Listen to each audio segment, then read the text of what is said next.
Did Iran just answer Israel's strike with missiles, or with a message aimed straight at Washington? For a few hours, the world watched explosions in the sky, but the real shock was the number those missiles seemed to reveal. Before we unpack the hidden message, tap like if you want calm analysis in a noisy world, subscribe if you want the full map, and share this with someone who still thinks wars are explained by headlines. On the surface, the story looked simple. Israel hit targets linked to Iran. Iran fired back. Washington acted surprised. Television. Panels rushed to say the old alliance had cracked, that Prime Minister Netanyahu had ignored President Trump, and that America had suddenly lost control of its closest partner in the region. It was a dramatic story, and dramatic stories travel fast. But in this case, the most important part was not the drama. It was the math. Because missiles are not only weapons. In a crisis, missiles are a language. One launch can say, I am angry. 10 launches can say, I am ready. 100 launches can say, your estimate of me is wrong. And that is why Iran's response matters. It may have been retaliation, yes, but it also looked like a carefully staged demonstration. Not enough to burn every bridge, not enough to empty the arsenal, but enough to force the Pentagon, Israel, Gulf capitals, and Beijing to recalculate. To understand this, forget the shouting for 1 minute and look at the question every serious military planner asks after a strike. What is left? After bombs fall on air bases, missile depots, command rooms, radar stations, and fuel sites, the enemy's real strength is no longer the strength it had yesterday. The real question becomes how much survived, how quickly it can move, and whether the command system can still give orders under pressure. That question was hanging over Iran. Before the latest exchange, Trump and several Western voices described Iran as badly damaged. The public message was that Iran's military had been beaten down, its missile force reduced to a small remainder, and its leaders trapped between pride and reality. Some reports even suggested that officials were working with numbers far higher than the public claims, but the public story stayed the same. Iran was weak. Iran was running out. Iran could be pushed. For Tehran, that story was dangerous. If your enemy believes you have only a few arrows left, he may decide to walk closer. He may test your borders. He may strike again. He may tell his own public that the job is nearly finished. So Iran faced a hard choice. Stay quiet and let the world believe the lower number, or fire and prove that the lower number was fantasy. But firing too much would create another problem. It would give Israel and America an excuse to escalate even harder. This is where Israel's strike became useful to Iran. Not morally useful, not harmless. Real people were afraid, real soldiers were dying, and real families heard sirens. But strategically, the strike gave Iran something it needed. It gave Iran a reason to respond without looking like the side that started the next stage. Iran could say, we did not open this door. Israel opened it. We are only showing what happens when that door is kicked in. And the response was not random. Iran did not simply throw everything into the air.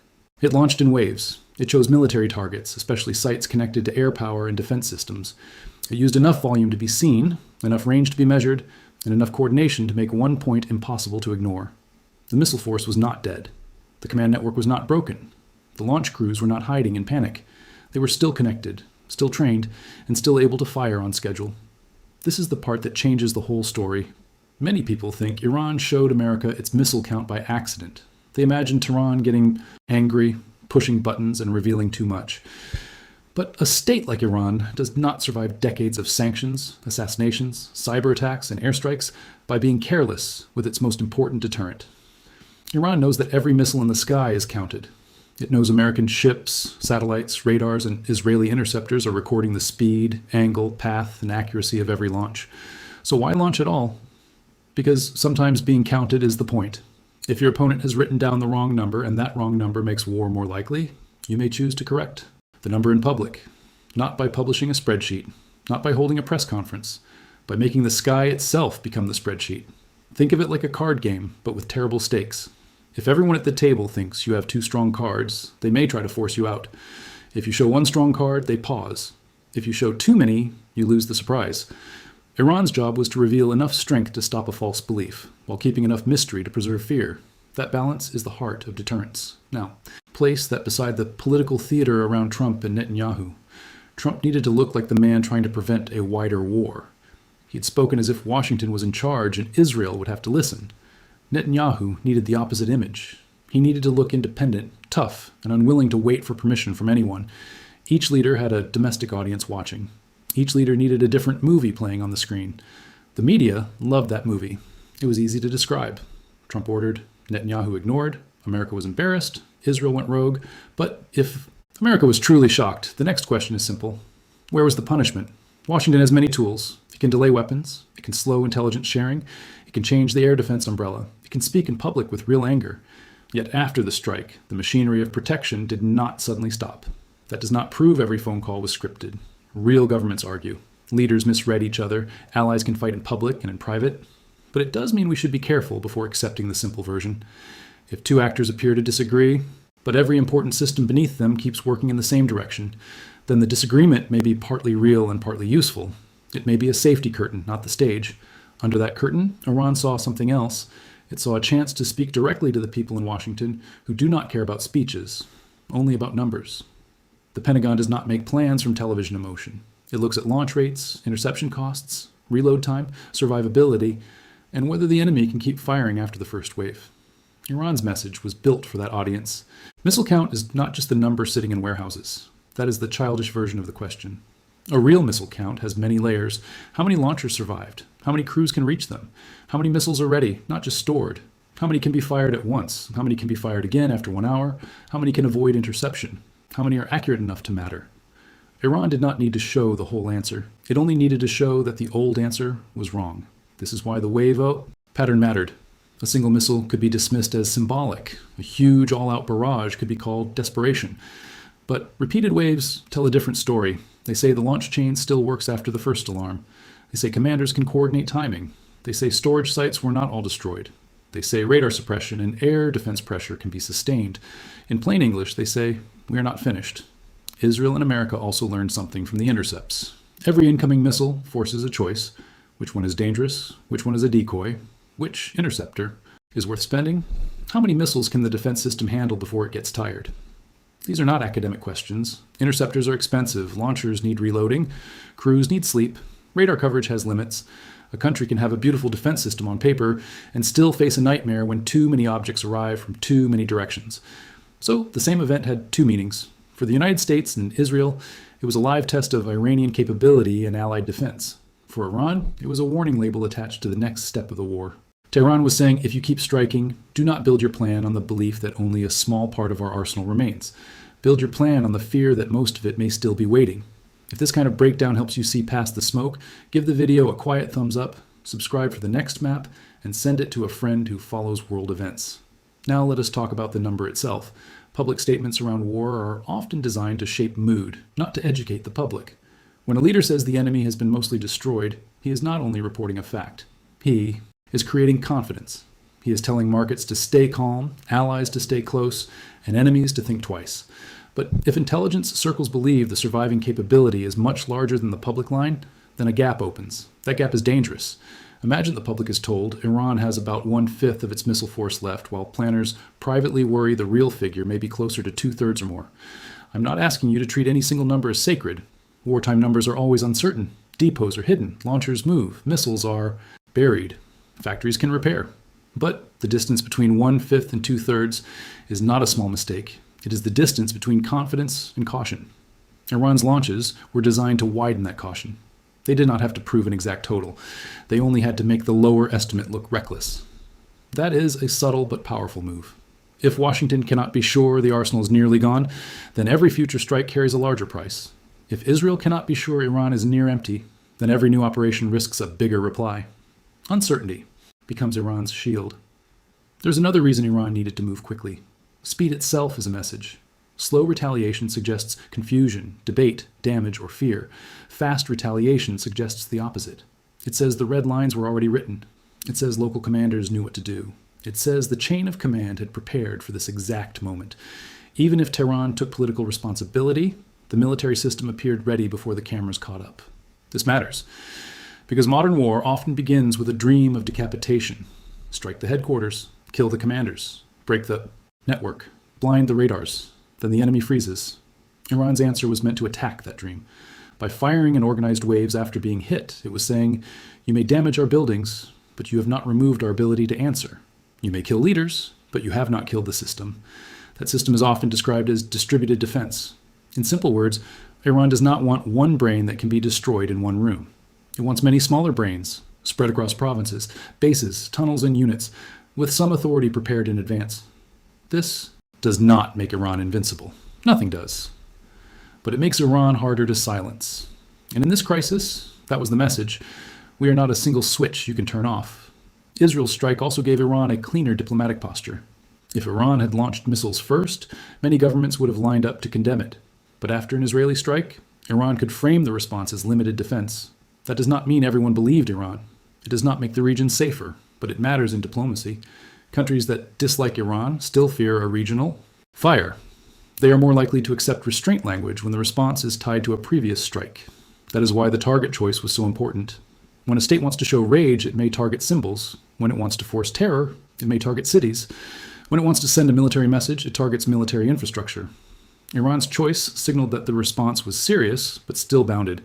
It said, "We can reach you, but we are not yet using the worst version of our reach." That bounded message is easy to miss because television rewards emotion. It shows fireballs, sirens, frightened faces, and angry officials. Those images are real and human, but strategy lives behind the images. Strategy asks what was not done.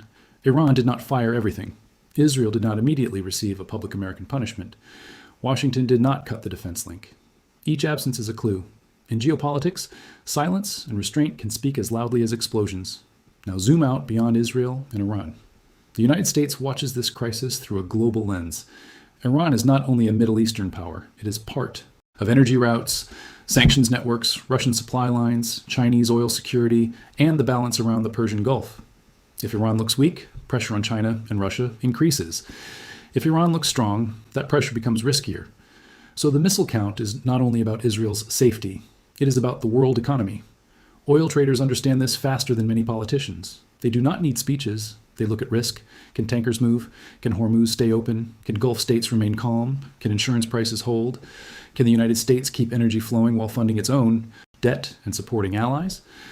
A missile launch in the night can move through these questions by morning. That is why military signals become financial signals almost instantly. This is also why the phrase true missile count is bigger than inventory. Iran was not just saying, we have this many missiles. It was saying, your cost of attack is higher than advertised. Your air defense bill will rise. Your bases are not untouchable. Your allies will feel the heat. Your markets will listen. And your political promises will be judged against what happens when our launchers open.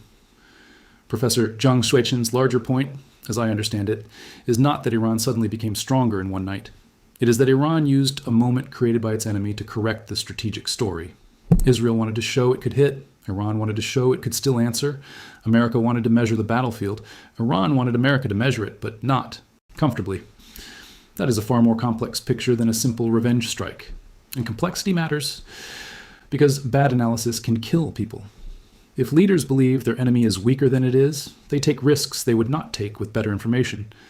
If citizens believe every strike is clean and every retaliation is desperate, they stop asking hard questions.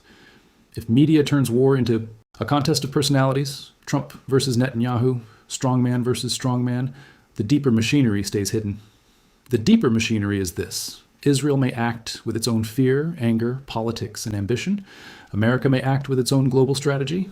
Iran may act with its own survival logic. None of these actors are puppets in the simple sense, but their moves can still fit together in a dangerous pattern. One strike creates one response. One response creates one justification. One justification creates one more strike. Soon, everyone says they had no choice. That phrase, no choice, is often the most frightening phrase in politics. It means decisions have been moved from open debate into automatic motion. It means red lines, alliances, pride, and revenge are doing the thinking. Iran's fast missile response showed that some parts of this crisis may already be preloaded. If a certain strike happens, a certain answer follows. That is efficient for deterrence, but terrifying for peace. So what should we watch now? First, watch the rhythm of launches, not only the size. If Iran fires smaller but regular waves, it may be trying to show endurance. If it pauses, it may be leaving room for diplomacy. If it suddenly expands target types, that means the message has changed. In war, tempo is grammar. The pauses matter as much as the words. Second, watch what Washington does, not only what Washington says. If American officials truly want to stop escalation, look for pressure that costs something. Look for delayed deliveries, hard public language, real diplomatic distance, or visible moves to restrain further strikes. If the words say restraint, but the systems keep feeding the fight, then the words are part of the performance. Third, watch the interceptors. This may sound technical, but it is crucial. A missile war is not only about how many attackers exist, it is also about how many defenders can be spent. If Iran can force Israel and America to use expensive interceptors against cheaper or more numerous missiles, the defense side feels pressure even when it succeeds. A successful interception can still be a costly event. Fourth, watch the language of regional governments. Saudi Arabia, the Emirates, Qatar, Turkey, and Iraq all fear being pulled into a fire they cannot control. Their statements will be cautious, but the tone matters. If they speak more urgently about de-escalation, they may be reading the same missile count message. They may understand that the next round could be harder to contain. If you are still here, you are the kind of viewer this channel is built for. Patient, skeptical, and hard to distract. So subscribe, drop a like to keep this analysis alive, and share the video before the next headline tries to shrink this whole crisis into one sentence. Now return to the central point. Iran did not need Israel's strike because it wanted destruction. Iran needed the strike because it created a frame. Inside that frame, missiles could become evidence. Without the strike, a launch might look like aggression. After the strike, the same launch could look like a response. That is how timing turns weapons into messages. That message landed in several rooms at once. In Jerusalem, it warned leaders that Iran's pain threshold is not the same as defeat. In Washington, it warned planners that public confidence may be ahead of military reality. In Tehran, it told supporters that the state could still answer. In Beijing and Moscow, it signaled that Iran was not yet a broken link. In the Gulf, it said the fire could spread if pushed. This is why I do not think the most useful question is whether Netanyahu embarrassed Trump. Maybe he did in public. Maybe both sides benefited from that image. Maybe the argument was real on one level and managed on another. But the deeper question is this: what did Iran make America learn while everyone was busy arguing about personalities? It made America learn that the missile problem is not solved. It made America learn that a damaged Iran can still be a dangerous Iran. It made America learn that air defense success does not erase offensive capacity. It made America learn that estimates can become traps when leaders turn them into slogans. And it made America learn that Iran still has the ability to choose when to reveal and when to conceal. The last part is the most important. Iran did not show everything. No serious country does. It showed a slice, but the slice was enough to challenge the story that its arsenal was almost gone. That is how deterrence works. You never show the whole knife. You show the edge, and you let the other side imagine the rest. And that imagination is now part of every planning meeting. If Israel considers another deep strike, someone must ask how many more waves Iran can launch. If America considers expanding support, someone must ask how much this will cost in interceptors, oil prices, and regional stability. If Gulf states consider their next statement, someone must ask whether their airports, ports, and energy sites could become part of the map. That is the real power of Iran's response. Not that every missile hit, not that every claim from Tehran should be trusted, not that Iran is somehow safe from attack. The power is that Iran changed the calculation. Before the launch, some people could speak as if Iran was almost empty. After the launch, that sentence became harder to say with a straight face.